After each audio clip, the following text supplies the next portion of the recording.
Rosie O'Donnell.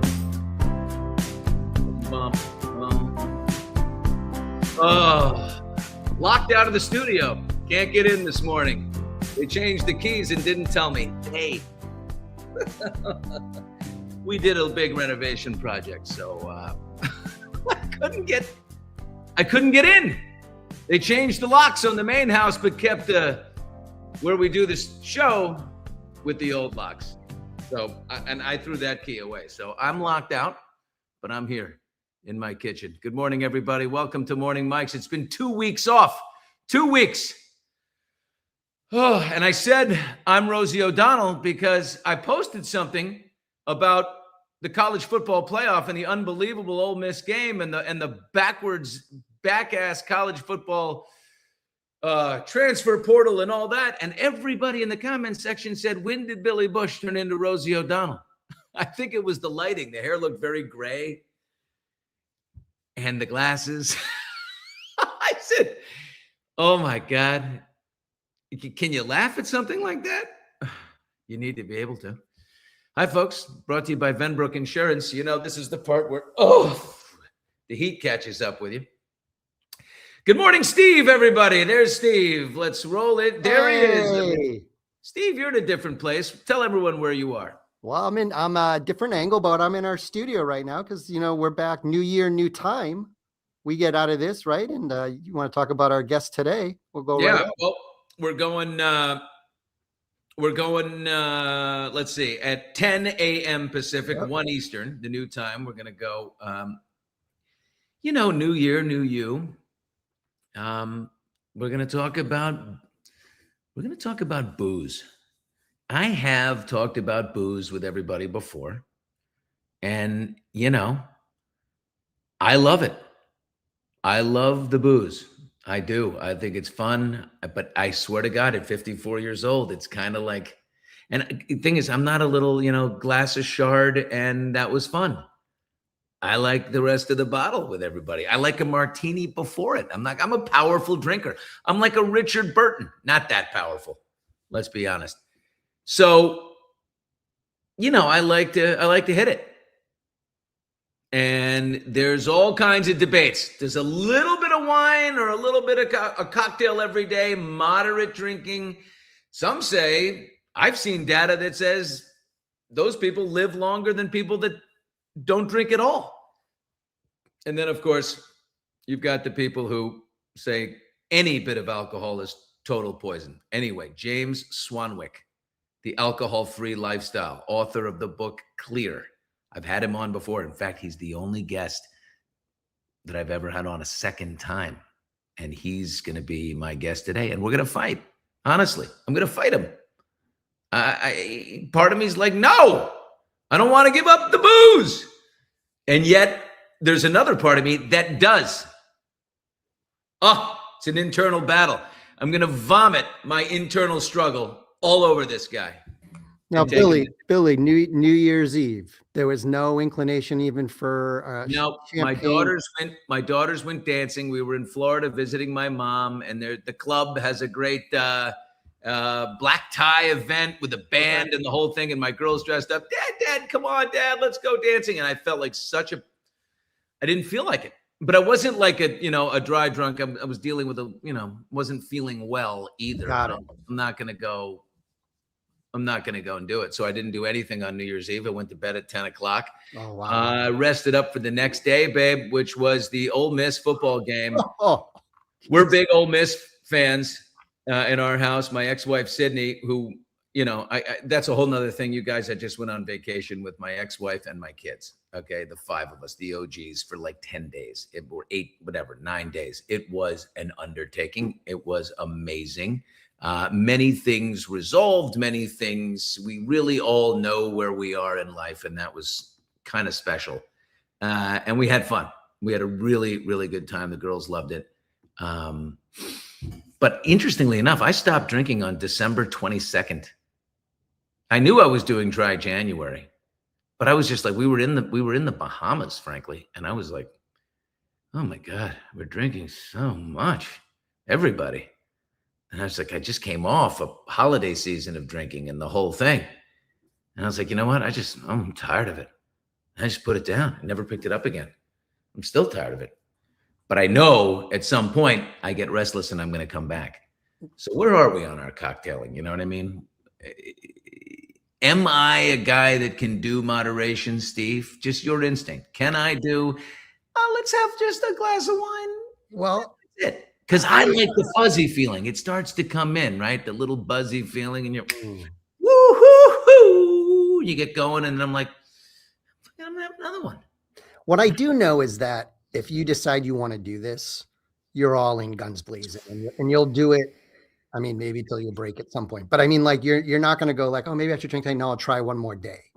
I feel confident you're going to be strong for a while. I am determined. I'm disciplined when I need to be. And I think what you're saying, Steve, is stubborn. Maybe a little stubborn. Maybe a little stubborn. If I laid it out, I'm stubborn. Listen, I want to ask you about it over your break, though, because we're everybody's day one after the holidays right now, I would say.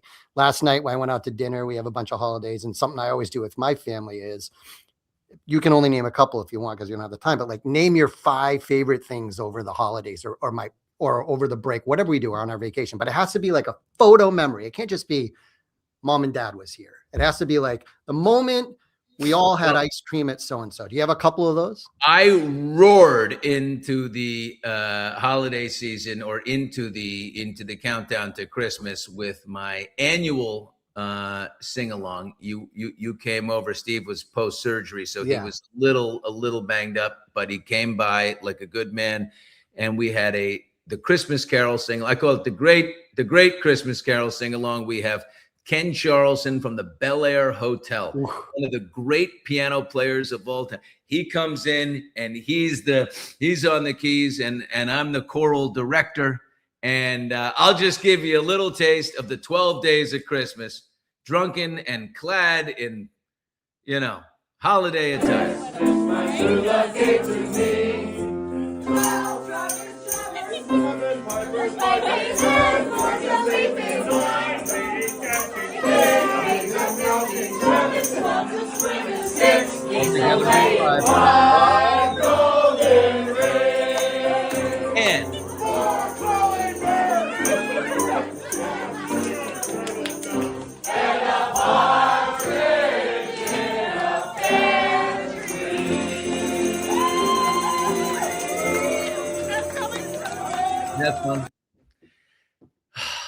Is that fun? I mean, and by the way, I was hammered.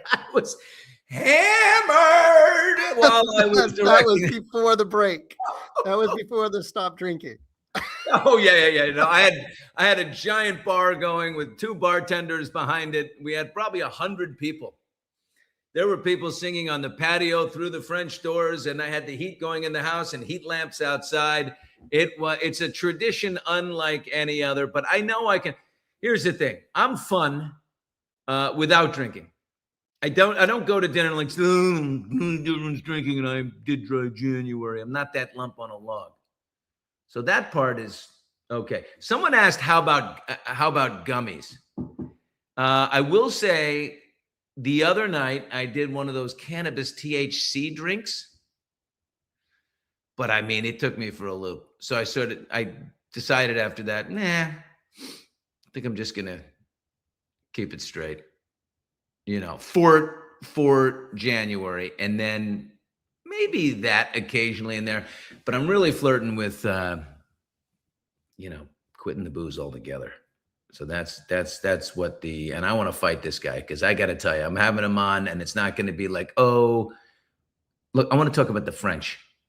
Why is French life expectancy 83 years?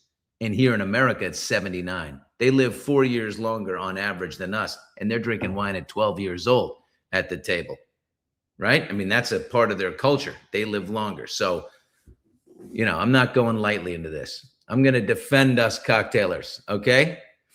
And for those who are resolved and don't drink, this would be a good one for you. Maybe we'll end up all drinking more when this is over. I'm not sure. You put it up there before, Steve, the Ole Miss game.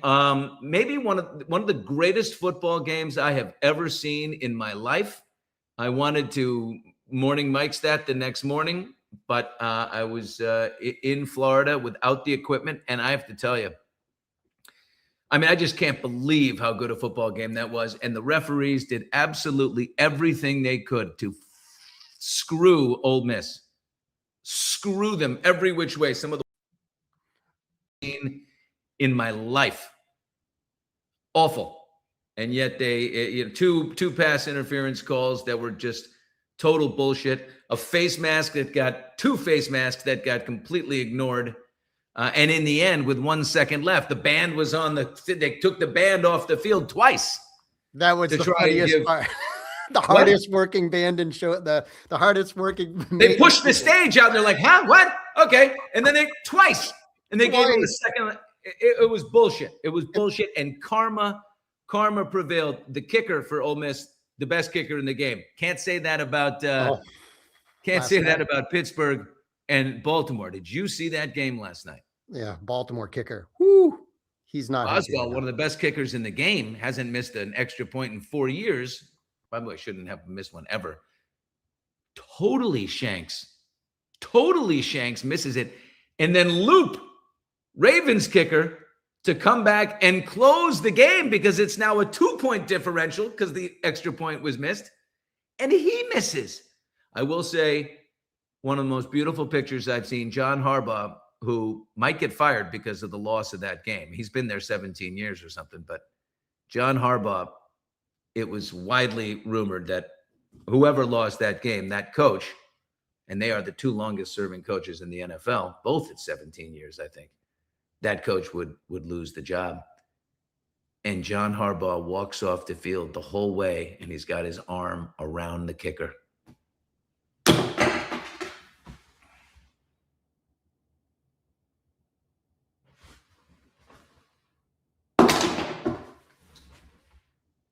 It really was a moment.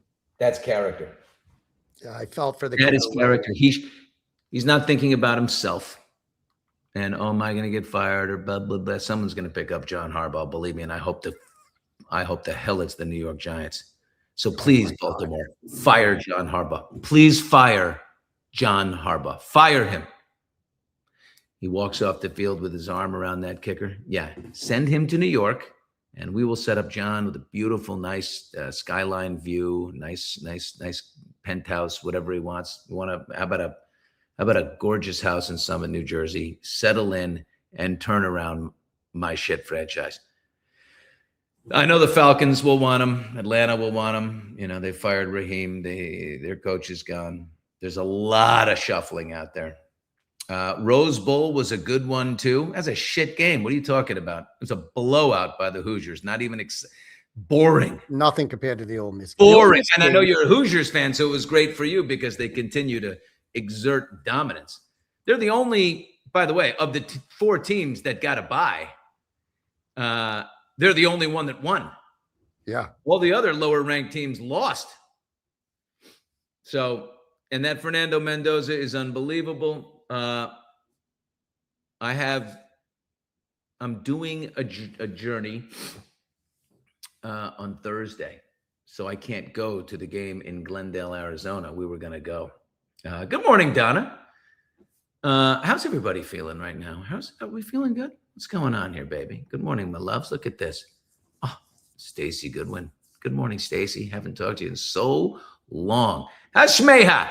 Shmeha's just dropping ats right there. She's just dropping ats all over the place. Networking. Boom. They went drinking without me. Mama Roll, let's jump in on her conversation. No, they all went drinking without me. I just don't get invited anymore. Oh, why? Because you stopped drinking? I'm dying to not be invited. I'll be honest with you. They say if you're not going to drink, though, you change your crowd. Like, I got to say it. I mean, like, I'll play golf and I'll sit on a patio and have cocktails for 2 hours. Like, think of the money I might save. Oh, my God. I'll take that, right? Steve, how are you feeling? Because, the last everybody left you had the surgery and you were sort of banged up. Can you give an update? I just putting on the thing. I am feeling really good. I'm really thankful. I had an incredible surgeon and a doctor. I got out of the hospital in record time. I couldn't wait to get out of there. And then I had some time with family over the holidays to rest up, which was just awesome. Got a lot of long walks in, which I like to do, and then enjoy the holidays, recharged. And I'm definitely still cut up. I think I mentioned from the hospital. I had 6 incisions, not huge ones, but it's a lot of incisions to heal up all at once in your stomach. Ouch. Yeah. So I definitely had a painful week where no one really wanted to talk to me much, because I was really in contact, just pain from cuts all over you, Yeah, even a hug is like, please don't. Yeah, just hug, gentle. I always felt good. So I was trying to differentiate for look, I feel good. I legitimately have all these cuts in me and it really hurts to walk and to move them. And, my wife and the doctor would tell you I can't claim this, but it's kind of the joke. One of my cuts is a C-section cut. I have a cut exactly where a C-section is. So Leticia is like, you can't take the C-section away from us too. I know. Yeah, exactly. That is uniquely woman. Yeah. But that to heal that, maybe a woman would understand the healing process of that, how much painful that is. I feel for women who have it. And that's just one of my 6. So anyway, I am doing great and I'm excited to be back 2026. You have a wonderful tradition, Steve, where you watch Stranger Things as a family. And Steve gets into this with his kids and his wife like you wouldn't believe. He and his wife. So this is one of those situations where the kids are as into it as the parents. It's no one's, forced family night. Yeah, no. This is, and then the finale. So Stranger Things fans will know that the last 4 episodes, 3 of them came out on Christmas night at 5:00. The Duffer Brothers were that confident. And then the last one came out on New Year's. So Christmas was get Christmas done at 5:00. We watched 3 episodes, setting up the whole series finale for New Year's. Wow. So everything was done in that holiday season. They happened to do some research and know that families watch this together, and we're gonna encourage family night gathered around the electronic hearth. Yes. In our show. Whoa. And I hope everyone can be as lucky, because I can't think of another show. And this show, I always said, made my girls, Abby and Maddie, understand how I grew up back east, because it's the 80s and they're riding bikes and there's no phones and it's this kid Stand By Me, Stephen King thing. But also the idea, what you said, that a show where the 4 of us are on the couch and we're all yelling at the TV together and the girls are spilling popcorn and not, like you said, all of us are watching the show. And all of us at the same time are talking about it. It's just, I hope everyone has that experience. I do. Wow, that's so beautiful. I watched a bunch of series over the when the girls would go out to the bar and crush it. I would take my little laptop, little amazing iPad upstairs, and I watched All Her Fault. Sarah Snook, is that her name, from Succession?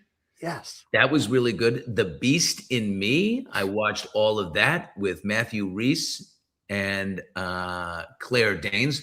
Boy, Claire Danes is a stressful watch. I love her. She's an amazing actress, but you get stressed out watching her. You know what I mean? It's like, oh my God, she's like always. It's even when she's hungry on the show, like I need a Coke. Like the stress on her face makes me stress out. Oh my God. But anyway, watch those. And then I got, and then on the plane, I completely binged. Oh God, 7 episodes straight on a plane. I think that makes me dumber today. But anyway, on the way back, I watched Mayor of Kingstown season 4. I love Jeremy Renner. I love that prison show. It's good stuff. So, have we seen, Steve? We have that. Has anyone seen the woman who imitates Claire Danes on social media? I sent that to you a ways ago. We have a planned morning mics for everybody on the great imitators of Instagram. Like there's a guy out there that does Jason Bateman to a T. There's this woman who does Claire Danes. There's the woman who does Kamala Harris. That woman, she's unbelievable. There's a guy that does Tucker Carlson that's really good. So we've gathered all of these, and we're going to do a special morning mics on the great imitators of Instagram. Billy, we haven't talked about this, but are you gonna plan one of your impersonations for that show? Like do something different? Like, will you work on one? Yeah, maybe Unveil it. we'll do a few. Got to lay them out. You know, we love to drop into some Reg. It's a passable Christopher Walken, passable. No one, there's nothing worse than the guy that touts his Christopher Walken and then it's very pedestrian. You know who we might get as a guest for that show? Kevin Pollak. Kevin Pollak is the best impersonator of anyone in LA. And if you know, you know. And the Kevin Pollak story about Jack Nicholson when he uses the imitation of Jack Nicholson is unbelievable. Have you ever heard that? It's so good. Yeah, no, the whole story is amazing. Yeah. I think Kevin Pollak was telling this story to Rich Eisen. And he was talking about working on A Few Good Men with Jack Nicholson. And my Jack is not very good. This is Kevin doing Jack. But anyway, Kevin says he's walking back to his trailer and he hears this voice behind him go, "You want to know what surreal is?" And he turned, "What?" He goes, "You want to know what's surreal?" And Kevin Pollak's like, "I'm sorry, Jack Nicholson, are you talking to me? Like, what are you saying?" He gets to his trailer and goes, "You want to know surreal?" He says, "I'm working on this picture with my icon, man I look up to more than anyone else. I put him before family, John Huston. And we're doing a scene together, sitting at the table. And anyway, they call cut and we take a break. And I'm standing on the side of the set talking to John Huston, my hero. And I look over his shoulder and I notice his daughter, Angelica, is walking our way. And at this point, I've been banging her for about 3 weeks." And Kevin Pollak's like, "Okay." And he goes, "And I don't want to upset John. I don't want to disappoint him. I don't want him to know. And I'm kind of nervous as Angelica approaches." Anyway, we all have a decent enough conversation. And then we get back to the set. And wouldn't you know it, where we pick up, it's that point in the script where his character turns to me and says, "Have you been sleeping with my daughter, Mr. Geddes?" And he goes, "Now that's surreal." I mean, It's really good. It's really good. I mean, and Kevin Pollak is like, "Did anyone else hear that? Is that just me? Am I alone with this? What the? Oh my God. Is that so funny? Oh my God. Oh, he is a riot. Christopher Walken scared me in a Broadway theater during the play. I spotted him. I stared at him. And then I look again. Walken saw me and stared back. I froze. He was looking at you and he goes, "Hello." They say, Kevin Pollak says the key to a Christopher Walken accent is you make a one-syllable word two. So no becomes no. Woo! Wow. Okay. Got to do it. Our world is looking very different in 2026, you guys. This is big stuff indeed, as Trump said when he came to the lectern about the invasion of Caracas and the apprehension of Maduro. By the way, phase 2 of Trump's Venezuela plan, phase 1 is just blowing up fishing boats, but it was all leading to this. Nobody can act surprised. Arrested and removed by the U.S. Army Delta Force at like 2:00 in the morning, Saturday. They've got Maduro and his wife on the USS Iwo Jima at 3:29 a.m. local time. They put him on they fly him to Guantanamo Bay by helicopter. Then they put him on a plane and fly him to New York. The CIA been tracking his movements and habits since August. They had a mole inside Maduro's inner circle. They were going to go on Christmas Eve, on New Year's Eve, because Trump loves a good show. He loves fireworks on New Year's Eve, but the weather wasn't good, so they waited, until it was. He gave the call Friday night, the 2nd of January. You know what we learned? Maduro sleeps in a little gray sweatsuit. It's kind of boyish, right? Like for such a piece of shit, he's in a little gray sweatsuit trying to hop into a all steel safe room, and before he could close the door and lock it, the Delta Force special ops grab him. Here he is in New York. Listen to this prick. Listen to what he says. Go ahead. Roll this guy. I don't have that, Bill. I don't have that one here. I just. Oh, that's just the still? Yeah, that's. Walks in, he goes, "Happy New Year, everybody." It's like he doesn't seem to be too scared. I think he probably knows that, look, he has a legal. He might be gone. Don't expect Maduro to rot in a federal prison in America. I gotta. There were some international laws that were broken here.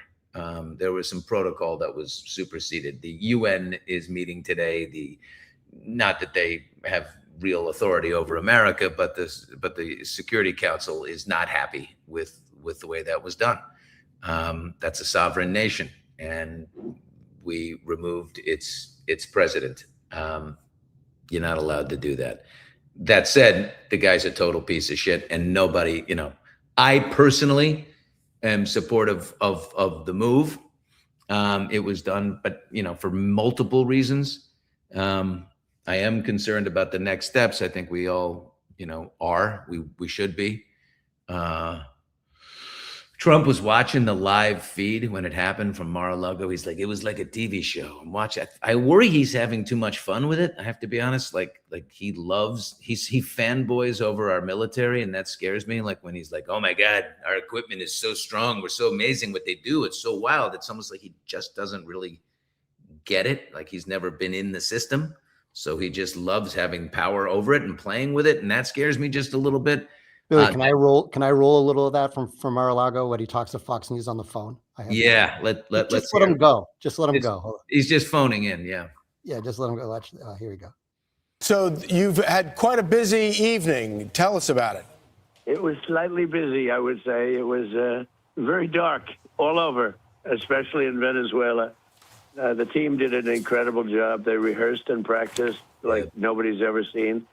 And I was told by real military people that there's no other country on earth that can do such a maneuver. If you would have seen what happened, I mean, I watched it literally like I was watching a television show. And if you would have seen the speed, the violence, they say that, the speed, the violence, they use that term. It was an amazing thing, an amazing job that these people did. There's nobody else could have done anything like it. And it was very complex, extremely complex, the whole maneuver, the landings, the number of aircraft, which were a massive number, the number of helicopters, a different type of helicopters, different type of fighter jets. We had a fighter jet for every possible situation. And they just broke in, and they broke into places that were not really able to be broke into, with steel doors that were put there for just this reason, and they got taken out in a matter of seconds. I've never seen anything like it. Actually. And you were able to watch this in real time. Yeah, and don't forget, I've done some pretty good ones in other parts of the world. I've done some good ones. I've done some pretty good ones, but I've never seen anything like this. I was able to watch it in real time, and I watched every aspect of it, and I listened to the communication between, where we were in Florida and out in the field. So, the way he talks about it, Steve, it's like, overwhelming we have overwhelming military power, land and sea, the likes of which you've never seen, all of his little catchphrases, and he goes, the likes of which you've never seen, not since World War. And when he goes, he goes, not since World War II. And when he does a little two thing, it's like it's an indicator that he's getting into territory he knows he doesn't know anything about. So he's kind of like World War II. He does that little move. Being here. Here comes the two. I love the two. Late last night and early today, at my direction, the United States Armed Forces conducted an extraordinary military operation in the capital of Venezuela. overwhelming American military power, air, land, and sea, was used to launch a spectacular assault. The likes of which? And it was an assault like people have not seen since World War II. I love me a little World War II. And look, I try to laugh a little bit here because we have to. Look, it's a serious deal. But as far as a military operation goes, hands down, unbelievable. I worry. The thing I worry about with Trump is he sounds a little too, I don't know, like I said, a little too into it, like a fanboy. At the same time, some of the crazy stuff. Did you see what he posted? I mean, this is like, he posted about Maduro on Truth Social. Did you see that, Steve? He like, oh my, Steve, did you see what I'm talking about? The video. Give me 1 second. I'll pull up the video when he does the joke video. Hold on 1 second. I'm going to pull that. No, the Truth Social post of Maduro, and then, then the music. Hold on 1 second, Bill. I got it for you. It's absolutely like, I'm like, this, you can't do this. And yet I think like leaders around the world who might F with us. Venga por mí. Aquí lo espero en Miraflores. No se tarde en llegar.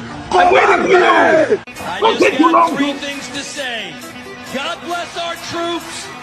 God bless America.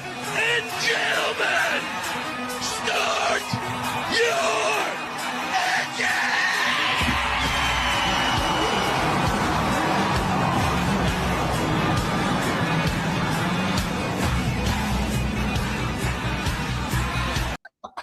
I don't know, Bill. It's not funny, actually. The president of the United States posted that.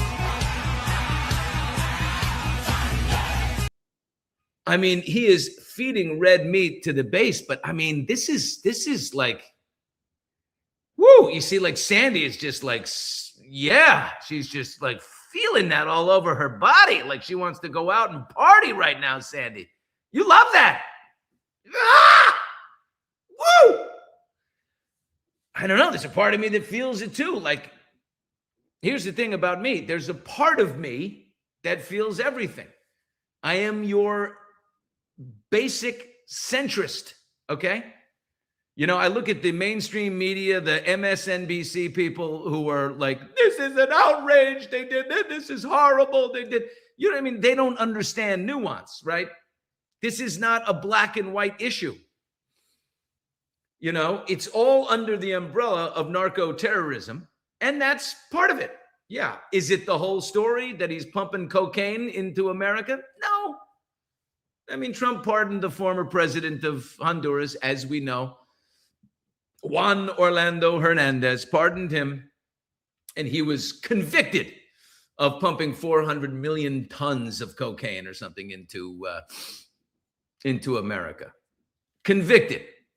And of course, he played the ultimate card, which is, oh my God, the far left Biden Justice Department is processing me because of my conservative views, just like you, sir.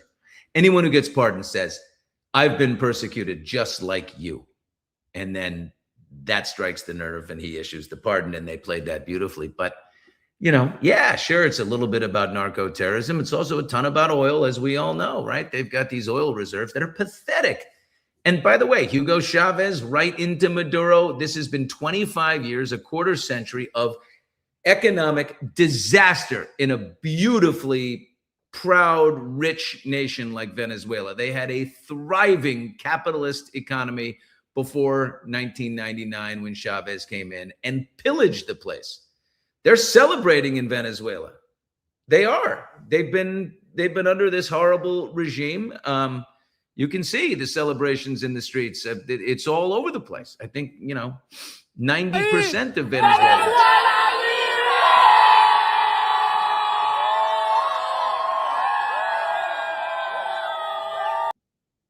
Yeah. Sandy, would I rather have Harris Walz? No, I wouldn't. Kamala's a disaster. I mean, just awful. And that's why, but again, like, this is why. Could you ask me about what a few others? I might be able to answer it differently. But again, the choice was Kamala. And before that, Joe Biden, who was literally gone mentally. And then Kamala, who usurped power. She made a power grab and she used race to do it. I mean, there's no question about it. She went in and got the Congressional Black Caucus, behind her in full. And then everyone else was like, oh God, whoa, we can't. We are the Democrats. We are the liberals. We can't, now that she's got that, we got to just fall in line. Even Barack Obama, oddly enough, was the one who said, don't do this. And so, no, absolutely not. She would be unbelievably bad, in my opinion. I'd rather have Trump than her. Truth is. And by the way, there's a part of me that's, again, there's so many parts, nuance, conversation, right? There's some amazing things. Look, he's now saying he's threatening Colombia. He's threatening Cuba. He's making threats about grabbing Greenland, all for this Western Hemisphere hegemony kind of mission, right? The Monroe Doctrine, which is us, having control over the Western Hemisphere. He's adding what's called the Trump corollary to that. But there's arguments like, there's Chinese and Russian ships that are sort of near Greenland, and that's a strategic area and would be good for us to have a footprint there, right?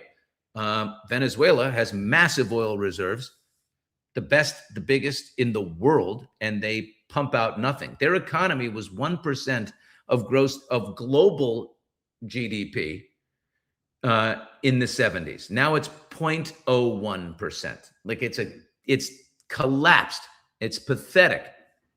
And,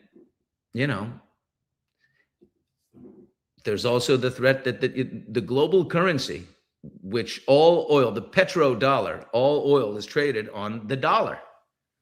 That was at risk of going to China, the yuan. I mean, so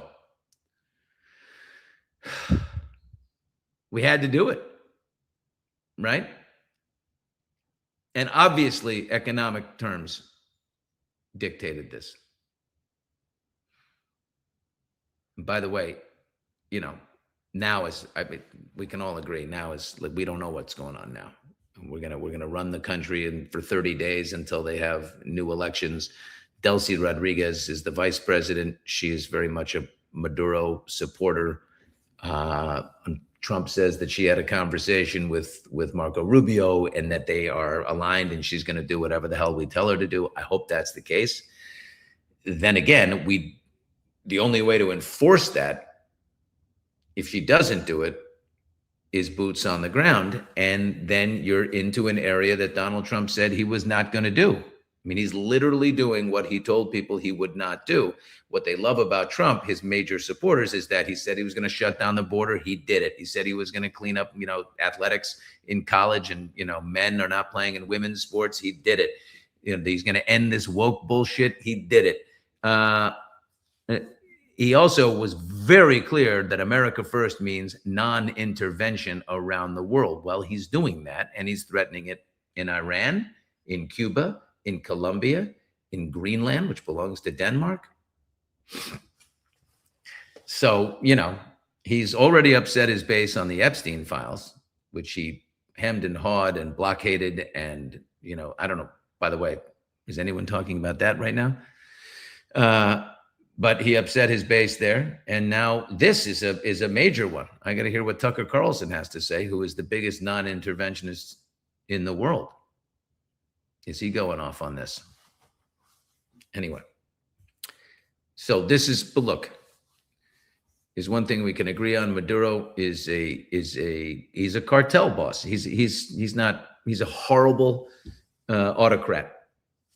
He operated the Cartel de las Soles, large quantities of cocaine in America. They've got that for coverage. By the way, it's interesting that Trump is so anti-cocaine. I think of all these like super red state frat boys who love Trump. Trump! He's taking your blow away. No blow for you. And blow is on the rise. My daughter's in college. She's like, Dad, these kids are doing so much blow. They all have fentanyl testing kits. Now, if Trump really wants to make these kids happy, he cleans up the blow and brings it back to the 1980s, fluffy Venezuelan marching powder that people love, with the smooth takeoff and the easy flight and the gentle landing. Stuff you can sleep on. Not what's in America now is, if it's not loaded with fentanyl, it's cut with Ajax and baby powder and salt and, other things. So we'll see what he does. But, I love that they arrested Maduro in his pajamas and took his wife too. Thought that was pretty good. Now, it was done without congressional authorization. I agree with Rubio. If you tell Congress, they leak it out, and there goes your operation. So I think that will remain a non-issue. I don't think there will be any hell to pay for that. And they say this was not a military operation. It was a law enforcement operation. We get to definitely stand behind this narco-terrorism thing. And I think that fight is just, people don't have it in them. Trump has more energy to fight than anyone else, right? So Congress is like, they're out of breath. He has so much stamina when it comes to getting his way and fighting that, I think he's just going to wear him out. Although when he was at that lectern, he sounded really tired to me. I was just going to say that, Billy. I feel like in the last month or so, he looks a little more. I can see it. The presidency he doesn't sleep. I was reading this article this morning. There's a writer from The Atlantic who called Donald Trump on the phone. Trump posted at 4:21 a.m. on Truth Social, "We got Maduro. He's in custody." So he'd been up all night long because he was watching this, starting at 11:30 at night, and he watched all the way through. He watched the operation all the way through. But at 4:21, he announces on social media, "We got Maduro." At 4:30, this writer says, like many reporters, he has Trump's cell phone number. You wouldn't believe how many people in the media talk to Donald Trump on the phone. And the guy's like, "I'm going to call him." And he calls Donald Trump at 4:30 in the morning. Trump answers, "Hello." And he's like, "Hey, Mr. President, tell me about, what's the next stage on it?" And he starts asking him questions. And Trump's like, "We'll have much to say in the morning." It's like, it is the morning. But he had Trump on the phone, and he was evasive and didn't answer, but he got 5 questions out, talked to him for a little while. So he's never been a sleeper, 4 hours a night maximum. And at 79 years old, that's got to catch up to you. But he sounded like really beat up. I hope that, just for his own sake, let's get the dude some Lunesta or something. I don't know. But what now? Trump says we're going to run the country with a group. It's like we did in Gaza, and like there's a group. I don't know where that group is. It's all so vague. We'll see what happens. Look, sometimes he just has he's a lucky guy. And maybe it works. I don't know. Maybe it all falls into place. And by the way, look at Iran. The Ayatollah in Iran, there are 8 days of protests in Iran. And saw this amazing report that the Ayatollah Ali Khamenei, 86 years old, has an escape plan. All these big dictators, they're pussies in the end of it. They all have their escape. And they run out with their families and their Gucci bags and their, and their wives' shoe collection, and they jump into their little, jets, and they fly off to Moscow, or whoever will save them. And Bashar al-Assad is in Moscow, but Khomeini has a backup escape plan to get to Russia if Iranian security defects ultimately. If the protests grow and security defects, look at these security officers in Iran. Their family members are out there at these protests. They're not going to last long if they grow. So my prediction, I believe that Iran's going to go down. And Trump said, we are locked and loaded. If you mess with these protesters and start killing them, we're coming in there too. So now we've got, he said the same thing to Cuba. Don't act out, because Cuba's economy is shit anyway, and it's going to crater because they're totally dependent on Venezuela. And now Venezuela's crippled. Their economy is going to, fall apart. In the end, I'm just saying, keep nuance in mind. It may all fall into place for Trump. Question is, those midterm elections are coming up. Does all of this foreign policy shift? And remember, people, he completely reversed his position. George H.W. Bush said no new taxes. He went, and because he was worried about an $85 billion deficit, he raised taxes. That ended up biting him in the ass, and he didn't get reelected. Trump said non-intervention, America first. We're not going in any places. Now he's going in everywhere. But if it works for him, will people care about that and reward him? Or do they only care about inflation and the fact that prices are just too high here in America? Because they still are. Anyway, wow. What a crazy world we live in. Steve, it's 7:48 in the morning. And yes, I was going to say, I think we're going to have to wrap this up because we have here. I got to get over to where you are, and will you text our man and tell him I'm a little behind, and we'll do the interview, and it'll be great. And then a couple cool things. I'm flying to Vegas, meeting with the new owners of TuneIn, which is our audio vertical that we do on Hot Mics. We have a lot of big plans for the new year. I'm going to meet with them at Top Golf tonight, and then lunch tomorrow with the new CEO. Looking forward to that. And then back Tuesday afternoon.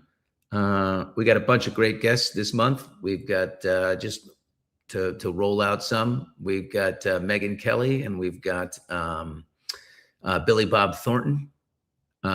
We've got Andrew Santino, the stand-up comic. We've got, I wrote a letter to George Clooney. We'll see what happens there. Hoping Mel Robbins finally comes in. And so many people. We've diversified. I got to call into Brad Pitt, and I got to call into Angelina Jolie. Yeah. Why don't you call them together, Steve? Have them together. That would be an episode. You said, all right. Listen, I love you all. Tomorrow we'll do. Tomorrow I'm in Vegas. But you know what? I'll bring my laptop. Would you mind if I did it from a hotel room in Vegas? I may have a Bengal tiger in there with me, and maybe a live chicken and a few other things. But holy shit, I'm going to be sober in Vegas tonight. You go, Bushman. Love y'all. Steve, I'll see you in a minute.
Oh, shit.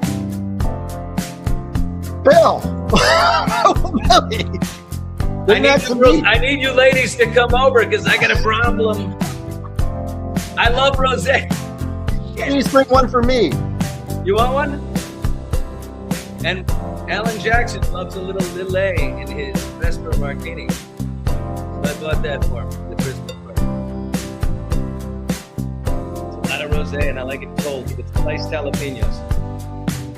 But not anymore.